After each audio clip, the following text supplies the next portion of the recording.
Okay guys, I'm going to show you how to make the volume footprint chart on MotiveWave and what my settings are and then why I have them that way. So if you load up MotiveWave or whatever platform you have, it's going to look like this. To get the footprint on, you have to first go to study and it's going to be called volume imprint. Some softwares have it named different, so if you're using Sierra charts, it's going to be called number bars. Each software just kind of has their own name. For MotiveWave, it's called the imprint. This is what it's going to look like. So right now you can see it loaded right here. So you have to like zoom in and then there it is. And I usually just turn off my candlesticks to make it cleaner. And if I zoom in, now we can see the footprint. I'm going to load, I have a saved footprint chart. So I'm going to load this in.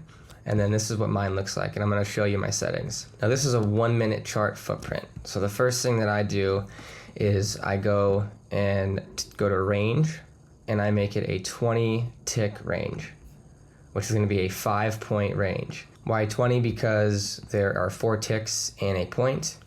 4 times 5 is 20, 5 points. So I see the bottom here is 640.75 and the top here is 645.75, 5 points. So I'm going to go ahead and double click one of the footprints. This brings up the settings. And this is what it's going to see. This is your delta and your footprint. Now, I'll kind of go through the settings. This is a delta footprint chart.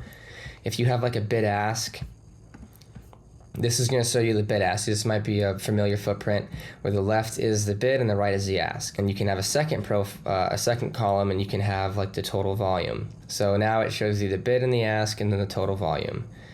And you can change the display, like if you don't want to have it colored in, color method, delta, you can do volume.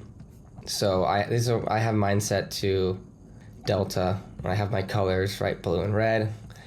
So this is kind of messy and that's why I have it as a bid ask. You can do delta, I have delta volume. You can put the bid and the ask on the right and have the delta on the left. It's up to you, but the way that I have it is I have my delta and I have my profile on the right. This shows me the delta on the left and the profile on the right. And I know the delta is bid volume minus ask volume. The reason I have it delta and not bid ask is because 0 minus 24 is 24, right?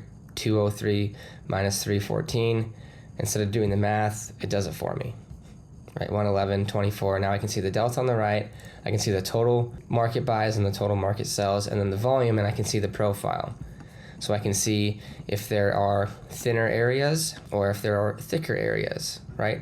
This is kind of like a bottom heavy profile and it's thin. So let me go through my settings here and you can just pause the video if you want to get my exact settings. I'm just going to go through each one. I don't have this changed. I don't have this on. This is profile. So this is going to show us the volume profile and the different colors and then the label font size. If I wanted to show the value area, see how that's shaded now? Your value area, I don't have that on. Ladder, this is my bid ask, the delta side. So I have the point of control outlined, so I know the highest volume area is the highlighted area. And then if there's an unfinished auction at the lower high, that's outlined. Volume, your histogram. Delta, if you wanted it on the left, see how it kind of changes it. So you can update that however you want, but this is how I have mine set up. Volume, I don't have trade dots on, and then summary profile, that's this thing on the right here. If you want to have the summary on the right, that's the summary profile.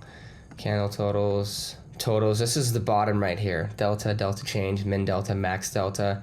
So if you wanted to show your cumulative delta, it'll add that to the bottom. I don't really have that on because I don't really find a use for it. This shows me the total delta and the delta change. So how I can use this is the total delta in this 5-point range was 487, and then this next candle was minus 1164, and then it went to 1251. So I can kind of see how the delta is decreasing or increasing by each bar. This is my options, and then my toolbar, which I don't have. Now the reason I have a 5-point range is because you can see the profile better and it thickens up the data. I'm going to show you NQ too in a second, but it thickens up the data. So like here's my chart, right? Here's 646, here's the wick, these wicks. I can see more data combined in this area. So if I were to come and do like a 1 minute chart, you see how many there are? It's like I really can't see anything that's discernible. If you do a 5 minute chart, now all the footprints are like bigger size. I haven't really messed with it. I mean, I'm sure there's ways to trade different patterns, but I really can't like come through here and like see how big they are. Like it's just really messy. There's a lot going on. And you know, if you go to like a 30 minute, it just becomes even more like you need a huge screen. And if I'm scalping and trading through, it's like I have to really zoom in to see each level. Like I have no patterns that I can really see from this. But when I come to a range chart and I do a 20, which is a 5-point range, they're all the same size. Each candle is 5 points. Now I can see the top heavy profile. I can come down here and it's all stagnant. I can see consolidation, right? Bottom heavy profile.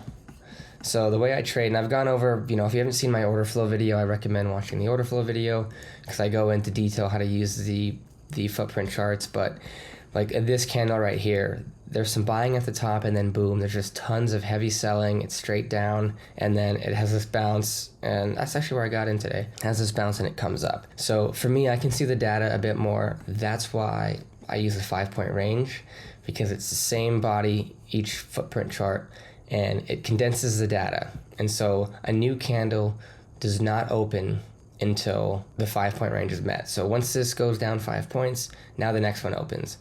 So this went down to 642.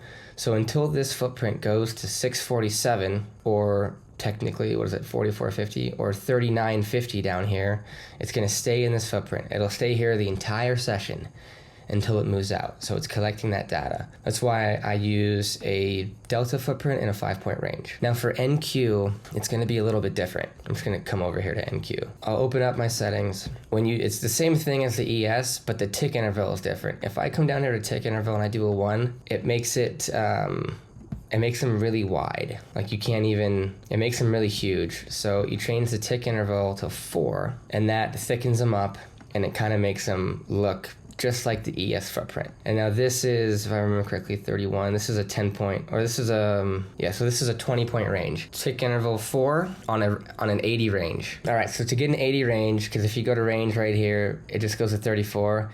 You gotta go to settings, or you can just click chart settings. Go to chart settings, and you have to go to bar settings, and then you can change you go to range.